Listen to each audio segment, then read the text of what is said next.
کرنا نہیں، ولا تحزنوا، گھبرانا بھی نہیں. ارے وہ تو بے خوف ہے، بے غم ہے. اللہ والے کیا ہے، ان کی علامت کیا بیان کی؟ الا ان اولیاء اللہ لا خوف. ان کو تو بشارت ملی گئی نا کہ ان کو کوئی خوف بھی نہیں ہے، غم بھی نہیں. آیت میں جو سمجھانا مقصد ہے وہ کھول رہا ہوں آپ کو. ان کو تو سرٹیفکیٹ مل ہی گئی ہے کہ ان کو نہ کوئی خوف ہے نہ کوئی غم ہے. تو جب سرٹیفکیٹ مل ہی گئی ہے کہ کوئی خوف نہیں، کوئی غم نہیں، تو پھر فرشتے اتر کر اللہ والوں کی بارگاہ میں ان سے یہ کیوں کہتے ہیں کہ کوئی خوف نہیں کرنا، غم نہیں کرنا؟ سوال پیدا ہوتا ہے نا. ان کو تو سرٹیفکیٹ مل گئی ہے. اترتے ہیں، کہتے ہیں لا تخافوا ولا تحزنوا وابشروا بالجنہ. غم نہیں کرنا، ڈرنا بھی نہیں، تمہیں جنت کی خوشخبری ہے. بھائی وہاں تو سرٹیفکیٹ ملی ہے کہ لا خوف علیہم ولا هم يحزنون، اور یہاں کہہ رہے ہیں ڈرنا نہیں، غم نہیں کرنا. یہ کس کے لیے ہے؟ یہ اس کے لیے ہے جو ان کی بارگاہ میں حاضری دیتے ہیں. ورنہ وہ تو بے خوف ہے، بے غم ہے. فرشتے اتر کر جو کہتے ہیں نا تتنزل علیہم الملائکہ الا تخافوا ولا تحزنوا، خوف نہیں کرنا، غم نہیں کرنا، جنت کی خوشخبری ہے تمہارے لیے. کس کے لیے کہتے ہیں؟ جو تمہاری بارگاہ میں حاضری دیتے ہیں ان کے لیے بے خوفی کی بشارت ہے.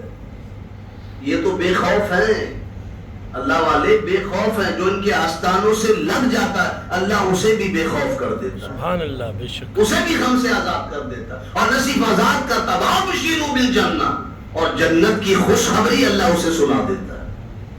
کتنی بڑی نعمت ہے آستانوں پر حاضری. یہ تو اللہ والے ہیں اپنی جگہ. اگر کسی کو ہضم نہیں ہو رہا تو اس کے ساتھ ایک اینٹی بائیوٹک لے لے تو اچھا رہے گا. حدیث پاک ہے، وہ تو گولی اصل ہے قرآن مجید. اب اس کی ذرا سا حدیث پاک لے لیں اور آسانی سے سمجھ میں آ جائے گی بات کہ اللہ والوں کے آستانے پر حاضری دینے سے جنت کی خوشخبری ملتی ہے. سمجھ میں نہیں آتا تو تھوڑا آپ سمجھ لیں اس کو. یہ تو اللہ والے ہیں.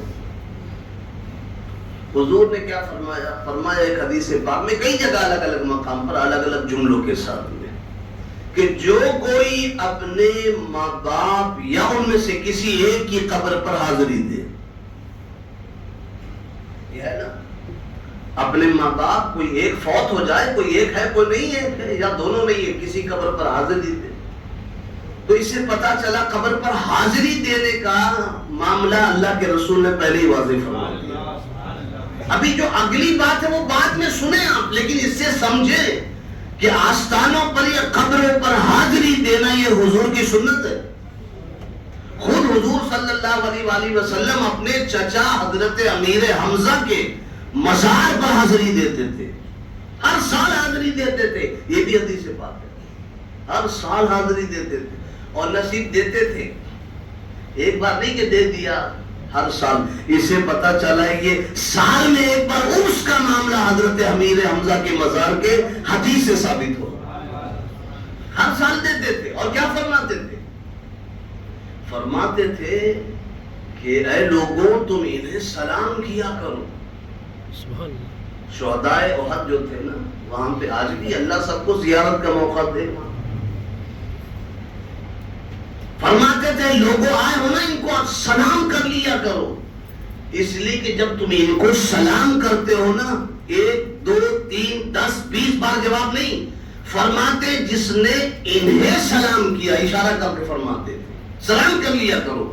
جس نے انہیں سلام کیا نا یہ اس کا جواب قیامت تک دیتے رہتے ہیں. سبحان اللہ، سبحان اللہ. دیتے نہیں کہ سلام کر لیا اور تم نے جواب دے دیا، یہ لو سلام، ایسا نہیں. فرمایا قیامت تک جواب دیتے رہتے ہیں. بڑے خوش نصیب ہیں وہ لوگ جو گئے ہیں اور جنہوں نے امیر حمزہ کے آستانے کو سلام کیا ہے. وہ ایک بار سلام کر کے آ تو گئے، حج عمرہ کرنے گئے تھے نا، سلام کر کے آپ آ گئے شہدائے احد کو. خوشخبری ہے، حضور فرماتے تم سلام کر کے پلٹ تو گئے لیکن سال بھر تمہارے اس ایک سلام کا جواب قیامت تک دیتے رہیں گے. فائدہ ملا کہ نہیں آستانوں سے؟ یہ فائدہ ہی تو سلامتی قبر والے اللہ والے پہنچا رہے، اور سلامتی کا پہنچانا اس سے بڑا سلامتی اور کیا ہوگی؟ یہاں بھی سلامتی وہاں بھی سلامتی. کیا فیض مل رہا ہے؟